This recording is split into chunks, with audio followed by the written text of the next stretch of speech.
We are live. There's a red dot there. That means we're live. You've got a blue dot on your head or a grey dot.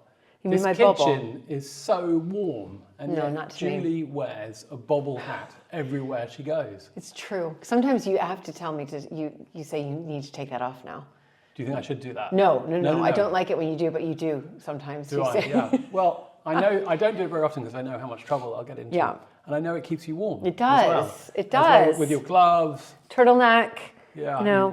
You've got the full outfit today. Yeah. I've got a nice new warm sweater as well.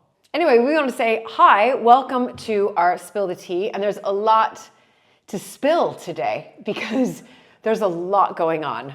There is a lot going on. Your list is so long. We haven't done one for a while. And we've started having to write a list because we actually forget all the things unless we sort of jot them down. So we've got, I think, almost like over 20 things. Yeah. We're not going to get through all of that, are we? Well, we'll kind of try to speed it up. We'll go at 1.5 times. You know that button you can press on podcasts. That'll be us today. Right, Starting off. What's the opening? Hi, everybody. Starting off to say hi, everybody. Again, if you're new to our channel, be sure to like, subscribe, and turn notifications on. And yeah, I'm excited because we're opening. This is the time of year where we are exciting. Gearing up for opening for the season. Opening starts on the 30th of March this year, which is a Sunday, and there is frantic activity to make sure that we are as ready as can be. Are we as ready as can be? Not yet. Not yet. Certainly not yet, but we are as frantic as one can be because you think you have all this time, but the beginning of the off season, you're in the sort of planning stages, and now we're in the implementation. So, question for you: how do businesses that are open all year round cope? I don't know. I don't know how you do it. Yeah. I mean, it's incredible. We spend all of the off season planning for the season. Yeah, we do. You think? Yes, and even then, it's a rush. Anyway, it's super exciting because we are opening.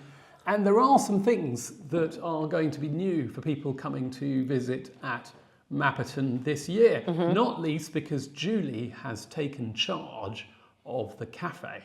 I have, alongside Holly. Everybody knows that. By the way, so kind of you on one of our previous videos where we announced that Holly got a promotion and she's the weddings, events, and now venue manager. There were so many comments saying congratulations to her. So thank you for that. And we work really well together, and she has done an outstanding job getting just it sort of implemented. I'm kind of overseeing it and doing where I need to do. I'm not doing the painting, but I'm doing some of the templating. There was quite a lot of painting going on today. I saw Holly with a paintbrush. I've seen Claire with a paintbrush. Yeah. That's Claire who works in the cafe as opposed to Claire, the estate I manager. was templating for seats for the new bar area, and so the visitor arrives, Julie, on the 30th of March.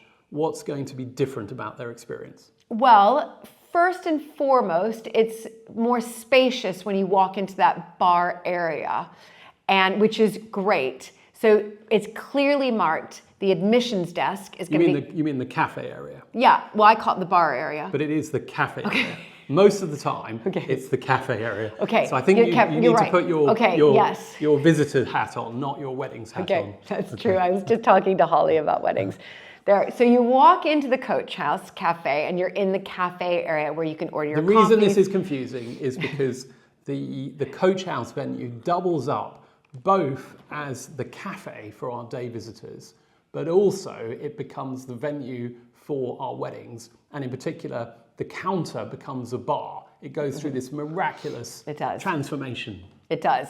And also because usually our season for weddings starts sort of May, we actually have a wedding in about 10 days time before we even open up to the public. And that's new to us. We haven't really had a wedding in March before. So I'm in sort of bar wedding mode. You are. But let's focus on visitors. So you walk in as a visitor, and right away, you'll be greeted by somebody at the admissions desk, and they're easy to see. There's a big sign that says admissions. We're tidying it up.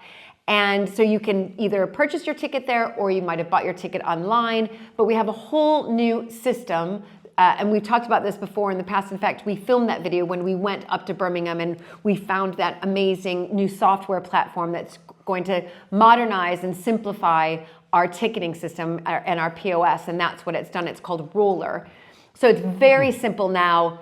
Check them in, and then you have, again, the cafe offering, which we've talked about this, I think, in one of our videos, but we are simplifying that as well. We are making it much more sort of sustainable by having all packaging will be recyclable, so cups, your cutlery, your sandwich boxes, and we're simplifying the menu, making 5 sandwiches. I mean, we are home of the sandwich, so it makes sense to have 5 sandwiches, 2 salads, and... Did you know that they almost pulled the roast beef sandwich yesterday? Okay. Luckily, I walked in just at the moment that roast beef was going to be consigned to dust. And I stood in there and I said, this will not do. We must stand up for sandwiches in this family. We must stand up for the roast beef sandwich, because that probably was the original sandwich. And so the idea that it wouldn't have been on the menu was just I was not this acceptable. close to taking it off. But luckily I got there in time, and so roast beef is back. Roast beef is back on. And if you're wondering why to take it off, I don't know. It was just, there's a lot of choices these days. Well, no, I think we can be honest with people about this. It's expensive. The reality is that the cafe last year lost a lot of money. And part of the reason for that is we just don't have enough visitors here. But also the cost of our ingredients and the cost of our labor were way too high. And so we've really decided this year we've simply got to let the cafe have an opportunity to cover its costs, and the best way to do that is probably going to be simplifying the menu, simplifying the production of food, but making sure that the things that we do have are outstanding, including that roast beef sandwich. That's right. That can either be toasted or not. Horseradish? I'm going through after this. Or mustard. After this spill the tea, I'm meeting with Holly. By the way, I don't mind French mustard. I'm quite happy with that. I'm going to talk to her about exactly our pricing around that. So the cafe, I think it looks cleaner, it looks slicker. We have gotten rid of, I'm sad to say, we've paused, I should say, not gotten, that's a terrible term, but we've paused the local artisan shop. That was a huge success, but again, it required a lot of our time doing stock takes. And as it doubles up that area as a bar that Luke just mentioned, you do have wedding guests there, and there is some loss within, a couple of the local artisans. They were losing stock, and it's just. Are you suggesting that wedding guests were taking stock? No, I think it can fall. That's a serious accusation. It can fall off and then get swept up afterwards. A pair of earrings, something like that. That is true. That is true. I don't think there was any sleight of hand when it came to artisan stuff. But it did mean also that it was very crowded, that area. And so this year, Julie has a new master plan for the area, and she has been busy constructing. Yes, well, Holly came up with this idea, wanting to have sort of a nice seated area within the cafe/bar. They double up. So people, when they're there for the weddings or a big event, it's kind of a cozy area that people can hang out, but also those guests come. We're always looking, especially when we've got big groups coming in. We're always looking and feel like we're lacking seating, even though we have that big area. So we've created 2 booths, really beautifully created booths, and I was templating to put the cushions, but I found kind of a short-term solution, and it's just going to be a nice place that people can also sit to have their tea and their cake. Now, I don't know about anybody else, but when I go into a diner, and in particular an American diner, I always want to get the booth. So I think these booths are going to be hugely popular, and I think they've taken their inspiration from America. We've just got to get some sort of diner tables. We are being constructed right now, and then everybody's going to be huddling in their booth. Yeah. Can I put a reserve sign in my little bit? No. Okay.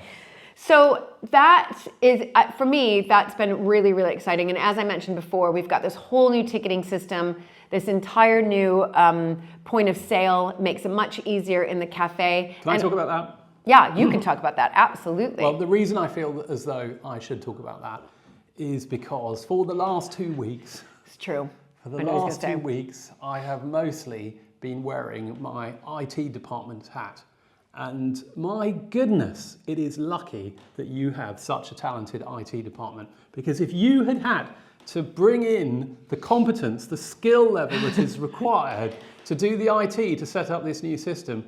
My goodness, you would not have made a profit in the cafe this year, I can tell you that. So, little known fact, Julie used to be an IT manager. I did. It's my first big job. But I am now the IT manager at Mapperton, and I have been configuring IP addresses. I have been on my back, leaning under the newly constructed booth area, desperately trying to fit an Ethernet cable into a socket at the same time as unscrewing something over this side. I've been configuring printers for till receipts. We didn't film any of this, by the way. I'm so sorry. I know, we didn't film any. Well, you'll just have to imagine. I've been installing barcode scanners. I mean, this is how sophisticated Mapperton is going to be now. You are going to be able to buy your ticket. It goes ping on your phone. You walk up to the counter, you turn it around, it goes ping, and in you go. Yeah. Lots of pings. It's pretty amazing. He's done it all hours. We didn't film it. We didn't film any of that. It is, I think, because we've been just so busy, haven't we, with this. But anyway, it's all working amazingly. Yeah. I really thought some things weren't going to work, but fingers crossed, it is all working. And it also means that if you want to buy a ticket to Mapperton, the very same system is now integrated on our website at mapperton.com. So you go to mapperton.com, you click on tickets, and boom, you're into this fabulous new system. And it's so much slicker and easier and cleaner to buy tickets and things.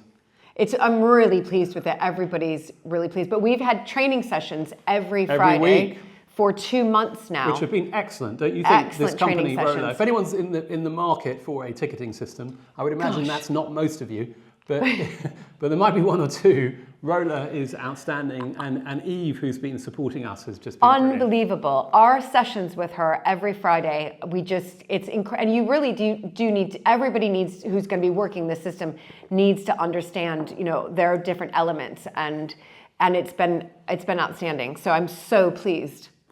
This week we had another big event, which was our annual volunteers coffee morning. We filmed that. I filmed a bit of that. I think we did film a bit of that. And this is where all of our wonderful volunteers, well, almost all of them, come to Mapperton. Sometimes we do a lunch, sometimes we'll do a coffee morning. This time, I think we had, was it almost 40 people? Something like that. Yeah, we had 37. Which is just brilliant, because volunteering has been one of the great successes of Mapperton in the last couple of years. We've really created a wonderful group of people who come to Mapperton. They get a huge amount out of it. Some of them will volunteer for the wildlands, so they'll be helping with surveys, with fencing, with planting, all those activities that go to support our rewilding project. Others are volunteering to help in the gardens. I think we've now got 3 gardening volunteers, if not 4. And we had none only a year ago or so. And they're hugely valued. And then, of course, we have our house volunteers, our guides, who do the guided tours around the house, and the shepherds who help them do that. We have volunteers working in admissions as well, so when people come. So every year we try to give them a wonderful meal or slice of cake, and then we give them a talk, and we tell them what's coming up at Mapperton during the season. Yeah, and that's I what we think just they liked it. Yeah, it went really, really well. Chris, what did you think? Were we all right? Yeah. Yeah. Went really well. Yeah. It was nice to see a lot of people there. It's a lot more than I've seen for the last few years. Yeah. I know, right? It's like we have a lot of... Chris was there with the camera as well, so help me. So that will be coming up. That will be coming out. I'm just really sad we didn't film you, the hours you spent tinkering with the... Gosh. Yeah. I'm not too upset about that, because I guess it'd be boring to watch. Some of it was spent upside down, lying on the ground and saying words that shouldn't be repeated on YouTube when things didn't work properly. Okay. So actually, all right. So we had the wonderful volunteer morning. Yeah. But guess what? I made a huge mistake during that day. You did. It was I'm all. gonna let you take it on. It was all. It was all on me, because Julie, quite rightly, had come up with a really good plan for an extra week of opening, which we're calling Daffodil Week. And I got myself into a terrible panic that we wouldn't have enough people to support on the volunteer side the week. that the weather wasn't going to be good enough, and anyway, nobody had actually booked to come. Well, and so in the midst of this talk to everybody, not having realised that everything had been organised, I cancelled it. And I just got poor Sarah, poor Julie, poor volunteers, poor Sam, looking at me thinking, what are you doing? And so that was very embarrassing because I had to completely unwind it. I had to apologise to everybody, and I had to accept that I was completely out of order for me just to think I could cancel something that had been so well organised. So it's back on. I was doing it for the right motives. It is back on. If you're anywhere near England next week, you must come to Daffodil Week at Mapperton, where you will be guaranteed daffodils, or at least buds of daffodils. Buds, yeah. I'm hoping some are opening, some are still there's a lot of buds. There's still some snowdrops though. Yeah, there's lots of snowdrops. You'll get a real mix. So Daffodil Week is something new, and we're offering half price on our normal garden ticket price. And it's just an opportunity there's so many daffodils here out on the bank there, down the avenue. Well, you know where the idea came from. It came from Susie, wonderful head gardener here at Mapperton, saying how sad it was that people were going to be missing all the daffodils. And so that was why it happened, and I was completely wrong. So to be fair, it wasn't my idea. Well, Susie it was you and Susie, wasn't it? Yeah. So and I think it's brilliant. So hopefully, and we've started to do some marketing on Facebook, and now that we've got our ticketing system up, people can now buy tickets because we've only just got that live this week on the website. So people can book, and it starts on Sunday. Something else really exciting that's been happening, and we're going to film about this separately, is that the Quackers pond has been largely constructed. So this is the pond that we are creating in memory of Quackers, the runner duck who met an untimely end here at Mapperton, and we've been waiting for the weather to clear to find the right moment to build the pond, but the pond is now built. Now we are just waiting for a storm. We shouldn't be waiting too long to generate enough water to start to fill the pond. So at the moment it's looking like rather an empty pond, but with enough rain, as there always is in Mapperton, it will start to fill. filmed a bit of that, haven't we? We have filmed a bit of that. Well, I'm going to go out and look at it, and we're going to get a little plaque as well. Yes, we have somebody who's offered to do that plaque. I'll have to look up that email, remind myself. It's still, I can see the list. They're all him now, potholes. Are they? Okay. I'm just kidding, they're not all him. So another thing that we have to do at the start of the season is to make sure that our car park and our drive are all in a good state of repair. And the truth is, they're not really. So the drive in particular has a number of quite nasty potholes in it. Luckily, we have a wonderful local firm who will come up and do some tarmacking. I have a feeling there's a different way of saying that in America. Anyway, asphalt. Who will come and lay some asphalt? That might be it. Phil, do you have potholes in America? Yeah, we have potholes. You call them potholes? Yeah, we do call them potholes. Okay. I'd have thought they'd be bigger than that in America somehow. Well, because our roads are bigger? They probably are. They'd be sort of saucepan holes. They probably are. Comment down below. Yeah. So that is in motion. But that also links into some fantastic news which we got only yesterday. The council is finally coming to repair the Coltley Road. Now, you will have seen over previous episodes a long history with the Coltley Road. This is the road that started collapsing down the hill following all the terrible weather that we've had. And it's been a real headache because we have not been able to get proper access through to Coltley. We haven't been able to get vehicles through for our rewilding tours, and it's been a real pain. Finally, the council are coming to mend the first half of it. This is it's not all of it, they're mending the first half of it. And then the second part will be done after the season, probably something like September. But it will be accessible, right? Because that is the road that goes up to the farmhouse that I'm renovating. No, it won't, while it is being repaired. No, not while, but you said the first half. Yeah, after it's repaired. Right. So during the repair, that road is going to be closed off. Exactly. So for 6 weeks from the 17th of March, we are not going to be able to get to Coltley unless we go all the way around the other way, which is almost impossible. Right. So all works for Coltley need to be completed by the 17th of March, or they have to wait until the end of April. Sounds like this is news for Julie. Well, I didn't know I was going to be able to access that road. I mean, you might have a little bit of access and you can probably walk along, but Carrying a you can't- mattress? Well, you know, a couple of people carrying beds. Okay. Mhm. At least we Yeah. have most of the furniture Yeah. in the farmhouse. This shows that sometimes Julie and I don't communicate as well as we should. It's partly because we're so busy, and so we drop things live on Spill the Tea, to the great frustration of one or other of us. But luckily, she can't get too cross with me in public. Well, so yeah. thank you all for being here. Okay, yeah.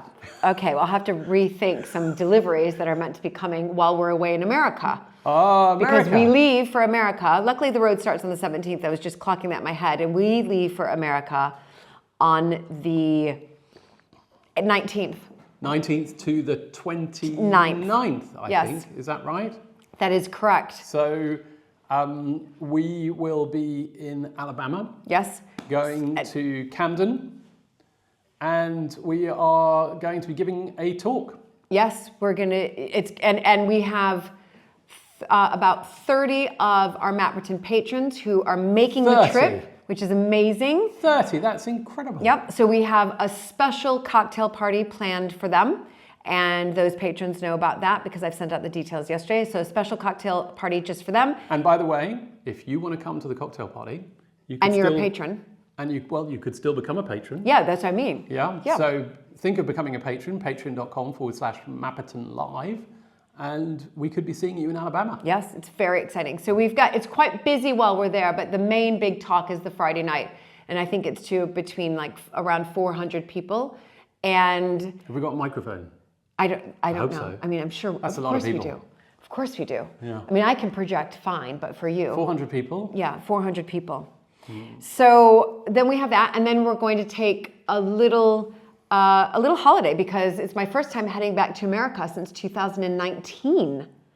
And that's crazy. So well, you had the pandemic, so that sort of interfered, and I think many of us probably feel the same way that the pandemic took. It felt to me like it was longer than it was because even as you started to get back to normal, it still didn't feel like it was quite there yet. So anyway, I'm excited. I wonder if America is going to look different because one of the things that I remember when I lived in New York back in the 90s is there would be some periods of time where I'd be gone.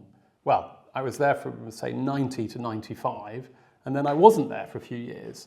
And I came back and everything looked exactly the same. The steam coming out of the roads, Ray's Pizza, all of the noise and the bustle of the place, everything was the same. One thing wasn't the same, the taxis. They'd all kind of modernized and they look different. I reckon that's going to be different. Well, I don't think they're going to have taxis in Camden, Alabama. Yeah, but they will in Atlanta, Georgia, where we arrive. Yeah, but we're renting a car to drive to Camden. But we'll still see the taxis. Okay. What I mean is, it's going to look a bit different. I don't know. Does Atlanta have taxis? Does Atlanta have taxis? I don't know. I've never been to Do the Atlanta. mountains have snow? I mean, honestly. Okay. I mean, I'm sure there's Uber. Okay. This is clearly somebody who's not been to Atlanta, Georgia, and I'm terribly sorry to all of the, what do you call them, Atlantaans? No, that sounds wrong. Sorry. Anyway, we're moving swiftly on. Julie, why don't you talk about tapestries and get yourself out of this hole? Okay, I will. Sorry. I'm going to talk about house changes and tapestries.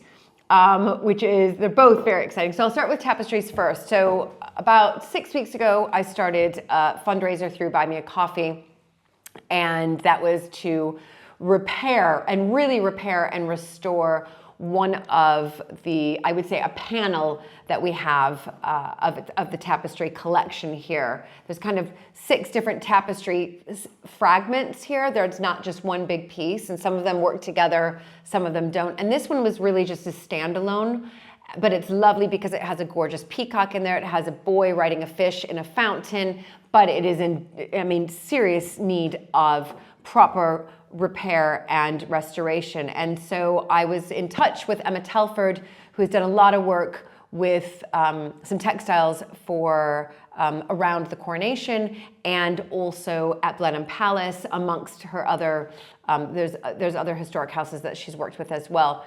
And her name was given to me when I was filming for at Blenheim Palace for our other YouTube channel. And I contacted her. She's so lovely. She came here, as many of you know. We filmed that, and I started a fundraiser, and we are at 75% of reaching the goal in just 6 weeks, which is absolutely astonishing. Which means she is coming here next week. I'm filming it, of course, and she's very happy to be on film. We're going to be taking it down, packaging it up, and she'll be taking it away to her studio, and I'll be visiting her in her studio when I'm back from America and seeing how the progress goes on and getting you sort of updates on that as well. But there's a plan. I've measured it to actually eventually hang it in, I've just said actually 6 times in a row, sorry about that, but to hang it in the hall. And you and I need to discuss that. You didn't say like 6 times in a row. That's quite common, isn't it? I said actually. But I do try to get rid of my likes. Yeah, I do work on my. I don't think I say like as much. No, you don't. I don't associate you with saying like. No. Yeah. Actually, definitely. Yeah. Actually, I don't think I do. But I don't mind actually. I think it's So it's a nice word. It's got cadence. Luckily, maybe that just went over his head about the tapestry hanging in the hall. But that's something. What? You're going to hang one in the hall? The one that will be repaired and restored. Wow. I know the perfect place where it's going to go. It fits perfectly. The perfect place is the place that we both agree is where it's going to go. Don't you think? That would make it perfect. Well, moving on to house changes. It's potentially imperfect. Moving on to house changes, since I'm speaking about the hall, which is where I'd like the tapestry to go, we have a date not next week, but the week after, right before we go to Alabama, we leave for Alabama, is we are moving a lot of the furniture out, 2 sofas and 2 armchairs and a coffee table. We're moving it out. We are then in place, before we open to the public, we're putting in a refractory table and the Cromwellian chairs that came from Hinchingbrook to make it more like it was a Tudor hall, like it would have been a Tudor hall. And we talked about this during our volunteer meeting, and you saw all the volunteers nodding their heads, saying it's going to give us more space. Exactly. Yeah. I don't think it was so much that we were recreating a Tudor hall. I think it was more, there's more space for people instead of these big sofas. But the extraordinary thing about this Tudor hall is, of course, it was originally a Tudor hall. But over time, it has been adapted, shall we say. I mean, in the first instance, it's got this ceiling, and you look up and you think, that really is a very fine Tudor ceiling.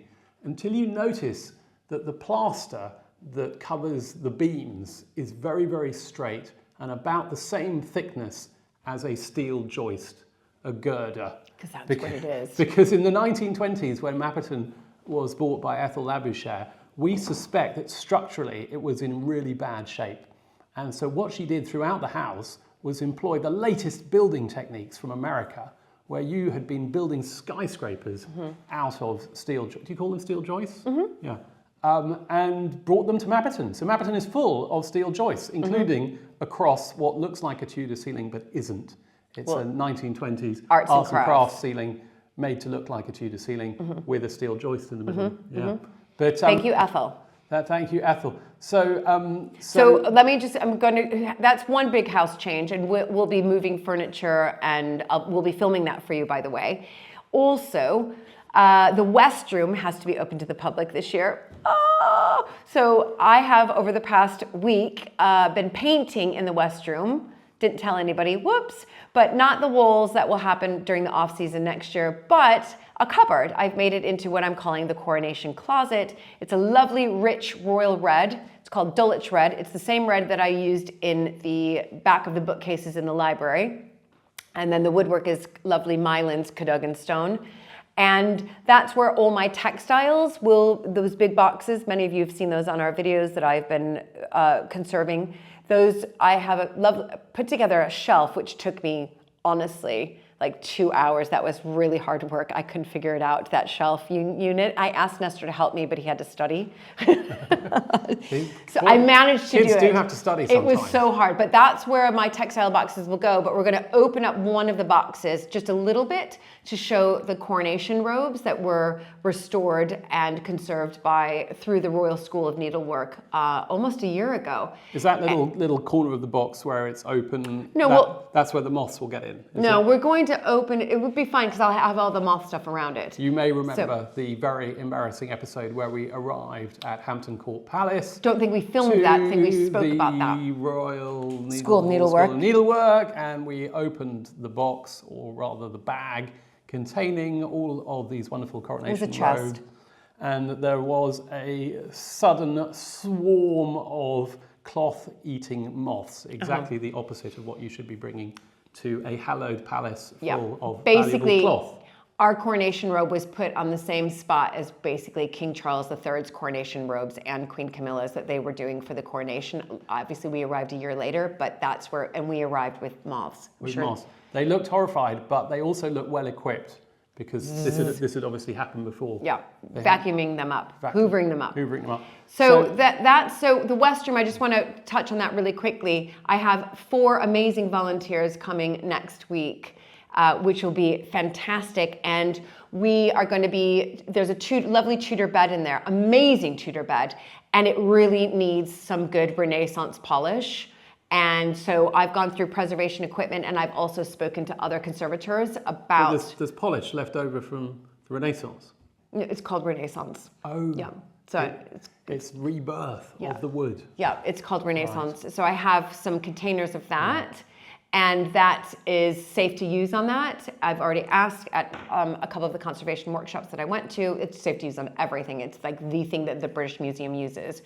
It's quite dear, but it's worth it. So we'll be polishing that. We'll be taking down the 2 other tapestries, putting up 2 new pictures from your family, the 8th Earl and the 7th Countess. Well, she's his stepmother.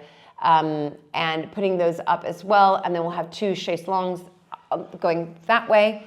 Tudor, Meissen, coronation closet, it's all coming together. Can I suggest that one of those chaise longues would make a really good restoration project? Yes. Because I worry about that wonderful silk fabric. I'm going to talk about that. So that is going to be part of the tour. Okay. That we're going to be looking at how the RSN did this, and this will be our next restoration project. Oh my goodness. Yeah. I thought I'd put you on the spot and see whether you went for it, but you did. No, yeah. Fantastic. So I'll have a sign there. It's already in the plan that this is our next conservation project that we'd like to do, to go to Gainsborough Silks in East Sussex. And I've already had a chat with them, and they have the exact matching fabric. It was most likely probably redone by Alberta, that fabric on there. Right. And they have it they think that they have it in their archives, and we can find that. But that's a whole other, that's going to take me a while. Probably about £1,000 a square inch, I should think. Yeah, I'm going to have to do another fundraiser for that one. Big fundraiser, that one. Yeah, that one's a big fundraiser. So then of course there's the dining room that we have taken off the big tapestry and put up the 2nd Duke of Montague and the 7th Earl of Sandwich. And they've never been seen in this house before. We've never had the 8th and the 7th and the 7th Countess. It's true. It's kind of exciting. There's a little bit of prejudice, I would say, in the Montague family against some of the lesser known earls. But there's no reason why that should be, because it tends to be that the 1st Earl and the 4th Earl get all the coverage and the glory, but we're going to bring the stories of the others. Mm-hmm. And the 7th Earl is actually quite interesting.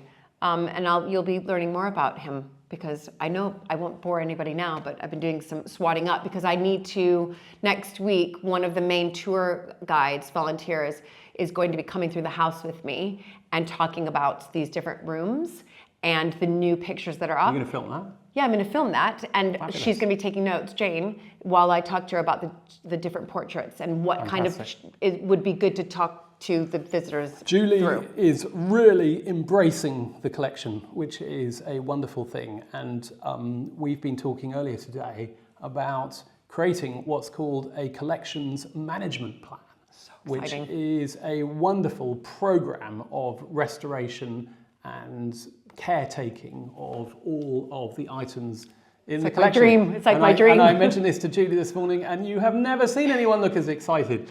I said I want to lead this project. I've been doing lots of conservation workshops, and also I look on YouTube as well. But I've got my conservation books. I have all the tools in there. You've been on all these courses, and you've been in these other houses, and there's that wonderful moment of you putting gilt on the chair. Do you remember? Yeah, I know. And holding your breath just in case it blew off. Yeah.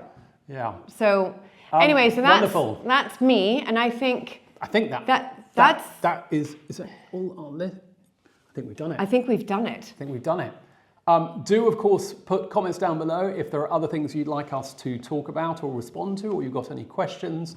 And in the meantime, I think that is the spilling of another Spill the Tea. Yeah, I finished my tea. Mine had turmeric in it. I gave him turmeric because he didn't have his this morning. I didn't get my turmeric this morning, so this was my supplement. Yes. It's rather good, actually. It's good, I know, it's turmeric gold. I recommend turmeric. Thank you all again for your support, for your comments, just for being a part of this amazing community.